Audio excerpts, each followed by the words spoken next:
चिदादित्यं किशोरांगं परेधाम्नि विराजितं स्वरूपं सच्चिदानन्दं निर्विकारं सनातनं एकोऽपि कृष्णस्य कृतः प्रणामो दशाश्वमेधि भवतेन तुल्य दशाश्वमेधि पुनरेति जन्म श्रीकृष्ण प्रणामी न पुनर्भवाय। जय श्री राधे कृष्ण। मन के हारे हारिए मन के जीते जीत, मन ही दे साहेबी मन ही करे फजीत। यदि आप मन से हार गए तो हार गए, जीत गए तो जीत गए। मन ही गिराती है और मन ही उठाती है। हंसना रोना, कामयाबी न कामयाबी, सुख दुख, इवेन पाप धर्म इत्यादि, इस सब का कारक मन ही तो है। ये श्री वचन हमारे श्री कृष्ण प्रणामी धर्म के महानतम प्रवर्तक श्री प्राणनाथ स्वामी जी के हैं। मैं टीपी शर्मा, एस्ट्रोलॉजर। चूँकि मैं एस्ट्रोलॉजर हूँ इसलिए मैं एस्ट्रोलॉजी को भी साथ में लेकर चलना चाहूँगा। एस्ट्रोलॉजी क्या है, इसके हमारे जीवन में क्या प्रभाव हैं और इसके फ़ायदे हम कैसे ले सकते हैं, समय समय पर मैं इसमें प्रकाश डालने की कोशिश करता रहूँगा। इस एक विशाल सरोवर में अनेक नावें अलग अलग दिशाओं की ओर जा रही हैं, जबकि हवा का रुख एक ही तरफ है। ऐसा क्यों? उन नावों में जो नाविक बैठे हैं उनकी अपनी सोच और आवश्यकताएं, जिससे प्रेरित होकर वे पाल के द्वारा अपनी नाव को अपनी दिशा दे रहे हैं, जबकि गौर किया जाए कि हवा का रुख एक ही तरफ है। इस संसार रूपी विशाल सरोवर में हम भी अपने जीवन रूपी नैया को आवश्यकता अनुसार दिशा देने की कोशिश कर रहे हैं या दिशा दे रहे हैं, जबकि परिस्थितियों का रुख एक ही तरफ है। परिस्थितियों का रूप एक ही तरफ है। जब हम अपने लक्ष्य की ओर लगातार सफ़र करते हैं तो हो सकता है किसी के लिए परिस्थिति अनुकूल हो और किसी के लिए प्रतिकूल हो। प्रतिकूल परिस्थिति कभी हमको सामने से, अगल से, बगल से, पीछे से चैलेंज कर सकती है, लेकिन जब हम लगातार प्रयासरत रहते हैं तो वही प्रतिकूल परिस्थिति एक दिन अनुकूल बनकर हमें हमारे लक्ष्य की ओर अग्रसर कर सकती है, क्योंकि परिस्थितियों के भी तो दिशा बदलते हैं। जब प्रतिकूल परिस्थिति अनुकूल बनकर हमें अपने लक्ष्य की ओर अग्रसर करे तो हमारे में संतुलन बनाए रखने की क्षमता होनी चाहिए। संतुलन बनाए रखने की क्षमता न होने की स्थिति में हम अपने अवसर को खो सकते हैं, अनबैलेंस हो सकते हैं, डिस्ट्रॉय हो सकते हैं। और वो संतुलन हमें वक्त ही देता है। वक्त ही सबसे बड़ा टीचर है। जब हम लगातार दुर्गम से दुर्गम परिस्थितियों को पार करते हुए अपने लक्ष्य की ओर लगातार सफ़र करते हैं तो एक दिन संतुलन आ ही जाता है। और जब संतुलन और समय मतलब अनुकूल परिस्थिति का जब समन्वय मतलब आमना सामना हो जाता है तो हम सफल हो ही जाते हैं। इस सब का कारक मन ही है। जैसी आपकी कंडीशनिंग वैसी आपकी लाइफ। फल परिणाम है, प्रोसेस नहीं। प्रोसेस को कभी भी रिजल्ट समझने की भूल ना करें। अब मैंने प्रोसेस और परिणाम की बात की, तो एक्चुअली ये प्रोसेस और परिणाम है क्या, इसको थोड़ी मैं अपने शब्दों में डिफाइन करने की कोशिश करूँगा। और इसके लिए मेरे को सबसे अच्छा एग्जाम्पल लगता है थॉमस एडिसन का। देखिए, थॉमस एडिसन आप जानते हैं कि जिसने बल्ब का आविष्कार किया। अब सवाल ये पैदा होता है कि जनसाधारण अपनी भाषा में क्या कहते हैं कि थॉमस एडिसन 10,000 बार असफल हुआ। क्या ये सही है? सही शायद इसलिए नहीं है कि मैंने जो अभी बोला था कि जो रिजल्ट है वो परिणाम है, प्रोसेस नहीं।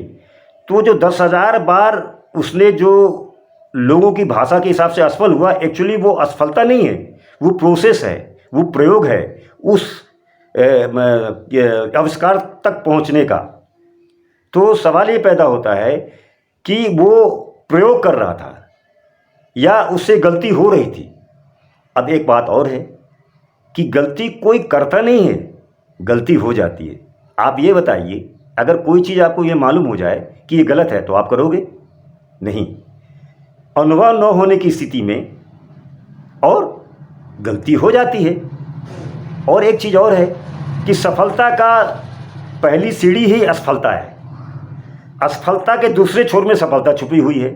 जब तक आप प्रयोग से नहीं गुजरोगे, प्रोसेस से नहीं गुजरोगे, तो सफलता आपको कैसी मिलेगी। इसलिए थॉमस एडिसन से जब उसने प्रयोग शुरू किया तो पहली गलती हुई, गलती किया नहीं, गलती हुई, पहली गलती हुई तो और एक्साइटेड हो गया और उत्साहित हो गया।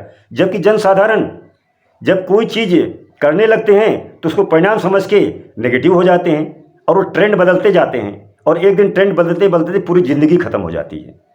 यहीं थोड़ा ना समझी के कारण, मात्र समझना जब ज्ञान ना हो, मतलब मैं किसी को नहीं बोल रहा हूँ, या हमको भी, अगर हमको ज्ञान नहीं है तो हम सही तथ्य को नहीं समझ सकते। इसी प्रकार लेकिन थॉमस एडिसन को चाहे वो समझता रहा हो या उसके भाग में लिखा रहा हो या उसका विजन क्लियर हुआ रहा हो, अब विजन क्लियर क्या है इसकी बात हम चर्चा बाद में करेंगे, लेकिन पहली गलती हुई और एक्साइटेड हुआ और तेज़ी से उसने प्रयोग शुरू कर दिया। तो जब और तेज़ी से प्रयोग शुरू कर दिया तो दूसरी गलती हुई, तीसरी गलती हुई, चौथी गलती हुई, और जब 10,000वीं बार गलती हुई तो 10,000वीं बार बल्ब का आविष्कार हो गया। अब सवाल ये पैदा होता है कि जहाँ जनसाधारण हर गलती में नेगेटिव हो जाते हैं, वो एक्साइटेड क्यों था। ये सबसे बड़ा पॉइंट, इस पॉइंट को नोट किया जाए। इसका कारण है थॉमस एडिसन का विजन क्लियर था। अब सवाल ये है कि विजन क्या है। विजन वो चीज़ है जो अंतर्दृष्टि से दिखाई देती है, ये बाह्य आंखों से दिखाई नहीं देगी कि हम कुछ साल बाद कहाँ होंगे या किस उपलब्धि को जो हम पाना चाहते हैं, वो उसका पिक्चर साफ क्लियर दिखाई देना।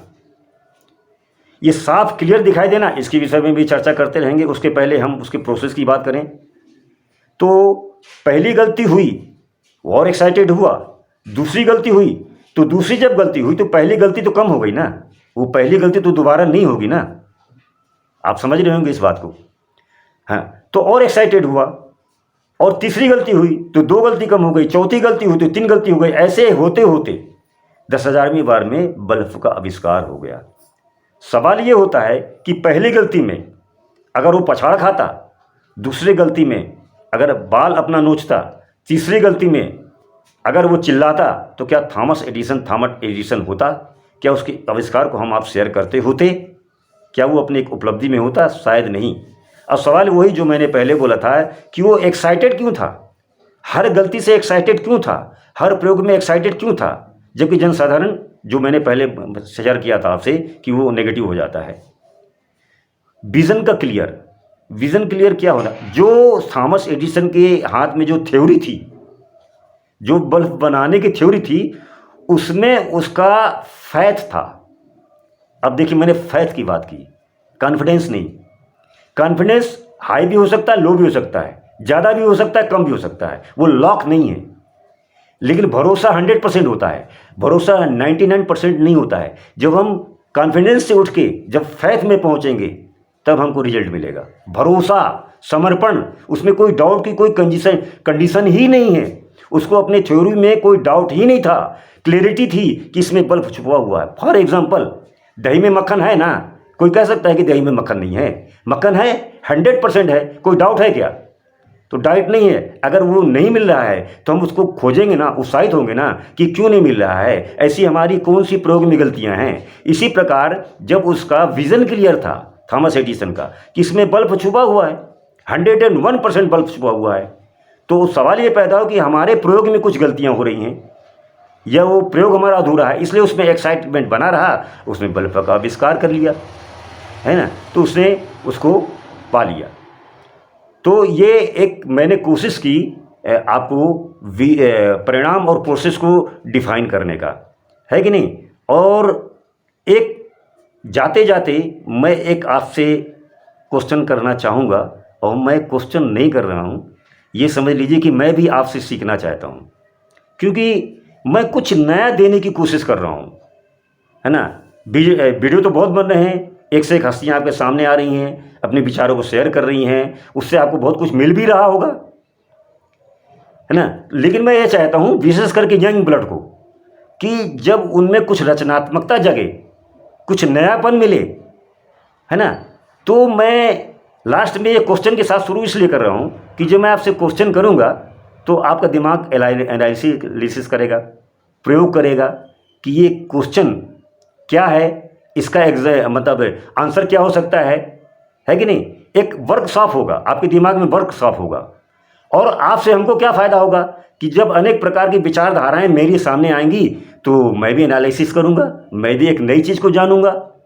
और अपने विचारों जब मैंने क्वेश्चन किया है तो मैं अपने अगले वीडियो में अपने विचार को भी शेयर करने की कोशिश करूंगा कि इसका मतलब आंसर क्या हो सकता है कि नहीं।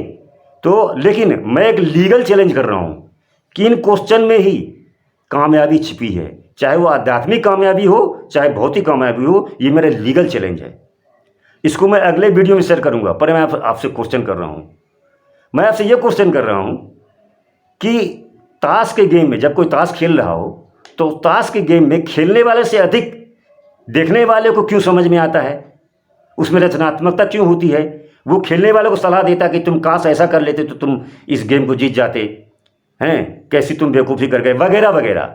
अब ये क्वेश्चन पता नहीं आपको कैसा लग रहा है, लेकिन मैं इस क्वेश्चन में इतनी गहराई है कि इस क्वेश्चन में आध्यात्मिक कामयाबी भी छुपी हुई है और भौतिक कामयाबी छुपी हुई है। ये मैं आपको अगली वीडियो में शेयर करने की कोशिश करूँगा।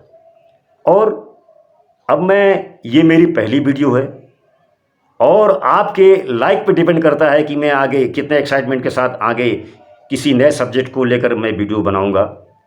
और जाते जाते ये कहना चाहता हूँ कि अगर आपको ये वीडियो पसंद आई हो तो आप लाइक शेयर कमेंट करना मत भूलें और इस चैनल को सब्सक्राइब जरूर करें।